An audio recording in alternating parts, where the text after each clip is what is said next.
बिस्मिल्लाहिर्रहमानिर्रहीम। अस्सलाम वालेकुम। This is Farhan. इस वीडियो में हम CSS जनरल नॉलेज पेपर 1 के ऑब्जेक्टिव पार्ट को डिस्कस करेंगे। ये general science and ability MCQ series की दूसरी वीडियो है। Let's start. सबसे पहला जो MCQ उसने हमसे पूछा है, the place or environment where a plant or animal naturally और normally lives and grow is known as community, ecosystem, habitat और ग्रुप। सो कोई भी लिविंग या नॉन लिविंग एंटिटी का जो सराउंडिंग एनवायरनमेंट है जिसमें वो ग्रो करता है उसको उसका हैबिटेट कहते हैं। So C option will be correct for this MCQs। Description देख लेते हैं। डिस्क्रिप्शन में वो कह रहा है कि हैबिटेट एक प्लेस है वेयर एन ऑर्गेनाइजेशन और कम्युनिटी ऑफ ऑर्गेनिज्म जो है वो रहते हैं। दो तरह के हैबिटेट होते हैं हमारे पास, टेरेस्ट्रियल हैबिटेट या इनको हम लैंड हैबिटेट्स कह सकते हैं, एक्वेटिक हैबिटेट्स। लैंड हैबिटेट में हमारे पास forest, desert, grassland, tundra and mountains आ जाती हैं, जबकि एक्वेटिक में फ्रेश वाटर और सॉल्ट वाटर की जितनी भी स्ट्रीम्स, रिवर्स और ओशंस आ जाते हैं वो सारे एक्वेटिक हैबिटेट्स में आ जाएंगे। Next question, excessive bleeding during an injury is a deficiency of. So basically जो विटामिन के है वो ब्लड क्लॉटिंग करता है, और अगर विटामिन के की ब्लड क्लॉटिंग होगी, अगर विटामिन के की एब्सेंस होगी तो ब्लड क्लॉटिंग में डिफ़िकल्टी होगी, जिस वजह से एक्सेसिव ब्लीडिंग होगी। So correct answer for this MCQs will also be C. Disease that separate from one person to another person are called, obviously these are communicable disease. The ozone layer is present in stratosphere.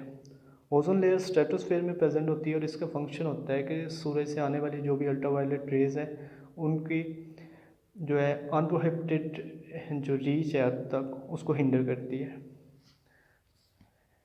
Next, which atmospheric layers contains ions and helps in wireless communication. इसमें जो मतलब वो पूछा है atmosphere की कौन सी वो layer है जिसमें आयंस प्रेजेंट होते हैं और ये हेल्प करता है वायरलेस कम्युनिकेशन में। सो इसको हम आयनोस्फेयर भी कहते हैं और इसका दूसरा नाम है thermosphere. So option C will be correct for this MCQs। Artificial noise is, basically हमारे पास तीन तरह की नॉइज़ होती है, एक नेचुरल नॉइज़ होती है, देन म्यूजिकल नॉइज़ होती है, देन आर्टिफिशियल। नेचुरल नॉइज़ तो वो है जो लिविंग ऑब्जेक्ट्स के द्वारा प्रोड्यूस होती है। देन हमारे पास है म्यूज़िकल नॉइज़ जो कि म्यूज़िकल इंस्ट्रूमेंट से प्रोड्यूस होती है। आर्टिफिशियल नॉइज़ जो है ये डिफरेंट जो नॉन लिविंग ऑब्जेक्ट्स हैं जैसे ऑटोमोबाइल्स, एयरप्लेन्स एंड हेलीकॉप्टर्स इनसे प्रोड्यूस होती है। सो ये वाइब्रेशन की सूरत में होती है। So option A will be correct for this MCQs। Option A, vibration. Next है, the blue colour of sky is due to, मतलब जो आसमान का हमें रंग नीला नज़र आता है इसकी क्या वजह है। So it's a due to dispersion of light. The blue colour is scattered more and hence the sky appears blue. Basically जब भी सन से लाइट ज़मीन की तरफ ट्रेवल कर रही होती है तो due to presence of several gases and dust particles in atmosphere ये डिस्पर्स हो जाती है, और जो ब्लू कलर है वो ज़्यादा स्कैटर होता है, इसकी वजह से ब्लू कलर है स्काई जो है ना वो ब्लू कलर में अपीयर होता है। और ब्लू कलर ही ज़्यादा स्कैटर क्यों होता है, क्योंकि इसकी वेवलेंथ जो है ना वो सबसे कम होती है। Next MCQs, which is the hottest planet in our solar system. Venus is the hottest planet in our solar system. Venus ही क्यों, इवन दो मरकरी जो है वो सूरज के ज़्यादा करीब है, लेकिन वीनस इसलिए कि due to presence of heavy clouds of greenhouse gases like carbon dioxide. So greenhouse gases जो है वो इसमें जो भी हीट वगैरह होती है उसको इंट्रैप कर लेते हैं, और इसमें जो है इस हद तक हीट प्रोड्यूस हो जाती है, मतलब इसके एटमॉस्फेयर इतना ज़्यादा जो है गर्म होता है कि जो लेड मेटल है ना वो इसमें मेल्ट हो सकता है without the usages of any furnace. और लेड का temperature I think in the range of 300 to 350। Next question, what is the time of earth, what is the time of year earth is closest to sun. ये दो concept होते हैं, aphelion and perihelion. Apo and peri both are the Greek words. Peri means for near and apo for, and helion sun. So जो perihelion की condition होती है उसमें जो ज़मीन है वो सूरज के ज़्यादा करीब होती है, और एपीहीलियन में वो ज़मीन जो है सूरज से ज़्यादा फासले पर होती है। बेसिकली जो एवरेज डिस्टेंस है सूरज से ज़मीन का वो 149 मिलियन स्क्वायर किलोमीटर है। लेकिन जो जो कि इसकी जो रोटेशन है, जो रेवोल्यूशन होती है अर्थ की, वो हमारे पास परफेक्ट सर्कल नहीं होती बल्कि एलिप्टिकल में होती है। और इसी वजह से जो है ना एलिप्टिकल, और दूसरा ये है कि ये अपने एक्सिस पे 23.7 डिग्री जो है ना वो टिल्ट होती है। इन दो रीजंस की वजह से जो है ना कभी तो ये ज़मीन जो है सूरज के जो अपना एवरेज डिस्टेंस है उससे थोड़ा कम होती है, जिसे हम पेरीहीलियन कहते हैं, और कभी जो है अपने एवरेज डिस्टेंस से ज़्यादा डिस्टेंस होती है जिसको हम पेरीहीलियन कहते हैं। तो ये जो फिनोमेना है पेरीहीलियन का, ये हम जनवरी में देख सकते हैं, आई थिंक 3 जनवरी को। और पेरीहीलियन वाला कंसेप्ट जो है ये आई थिंक जुलाई 4 को। सो डिस्क्रिप्शन आप पढ़ सकते हैं। Next is Spanish influenza in 1918 to 19 was caused by influenza virus।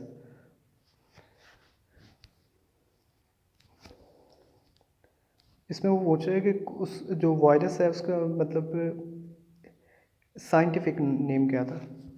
सो ये लिखा हुआ है H1N1 इन्फ्लुएंजा ए वायरस। ये 1918 में जो है ये इसका आउटब्रेक हुआ था, और कहा जाता है कि वर्ल्ड वॉर 1 से भी ज़्यादा डिस्ट्रक्शन जो है यहाँ कैजुअलिटीज़ जो हैं ड्यू टू स्पेनिश फ्लू हुई थी। Next, a collection of system programmes that controls and coordinate the overall operations of a computer system is called। So इसको हम ऑपरेटिंग सिस्टम कहते हैं। Option D will be correct answer for this MCQs। Next, night blindness is cause due to deficiency of.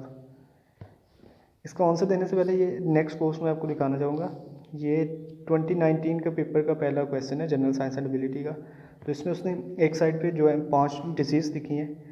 Next उसने पूछा है कि किस vitamin की डेफिशिएंसी की वजह से ये डिजीज़ होती है। जैसे सबसे पहले उसने पूछा है poor night vision, I think it's due to option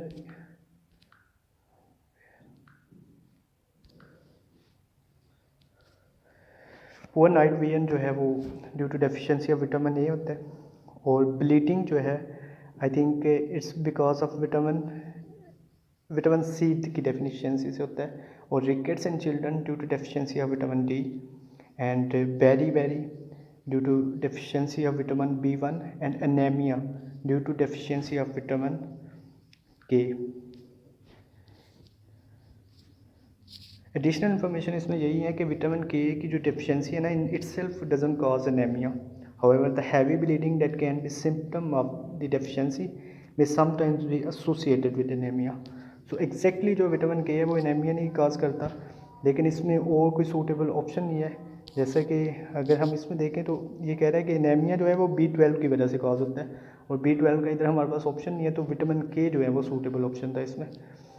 and the correct MCQs for this night blindness is cause due to deficiency of vitamin A. Option A will be correct answer for this MCQs। Next है which of the following produce seeds but not fruits.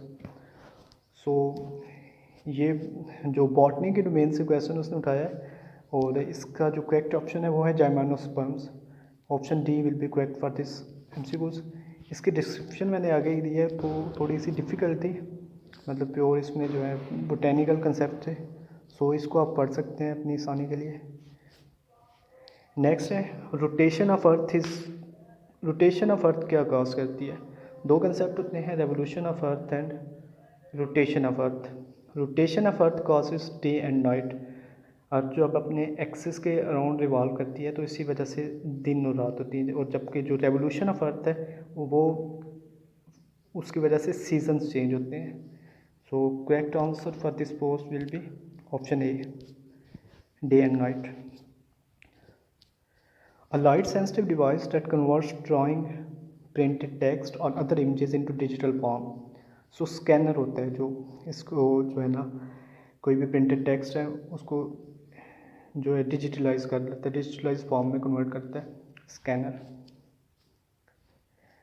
The example of cold blooded animals, mammals and birds जो हैं ये तो होते हैं warm blooded animals, so insect will be correct answer for this post.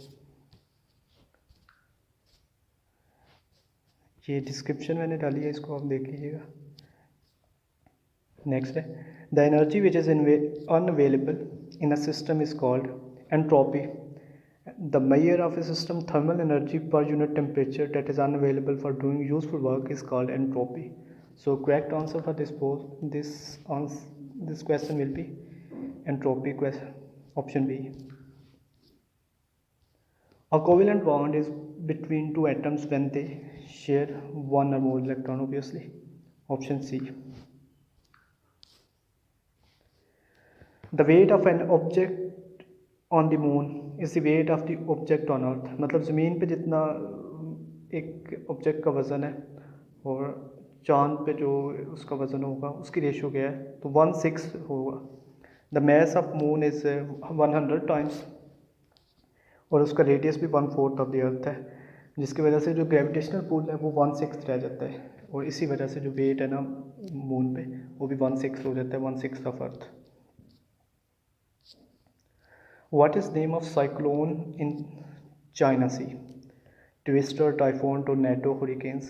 Basically hurricanes, typhoons and cyclones जो है ना ये are all same. ये basically different name है ड्यू टू, ये सारे हैं तो ट्रॉपिकल स्टॉर्म्स ही, लेकिन ये किस जगह पे अक्कर हो रहे हैं उसी बेस पे इसको डिफरेंट नाम दिया। जैसे इसमें ये मैप में अगर आप देखें ये ट्रॉपिकल स्टॉर्म है, लेकिन ये जब इधर हमारे पास साउथ चाइना सी में है तो इसको हम टाइफून कह रहे हैं। साउथ चाइना से ये स्टेट हम लग का इधर को आता है तो इंडियन ओशन में इसको हम साइक्लोन कहते हैं, और जब ये अटलांटिक, साउथ अटलांटिक और साउथ पैसिफिक में जाता है तो इसको हूरिकेन्स कहते हैं। That's all for this video. इस वीडियो की डिस्क्रिप्शन जो है ना, इस वीडियो की जो PDF है वो मैं डिस्क्रिप्शन में दिए गए जो व्हाट्सएप का ग्रुप का लिंक है उसमें डाल दूँगा, आप उधर से डाउनलोड कर सकते हैं। और share your feedback in the comment section और do subscribe for such videos if you like. Thank you.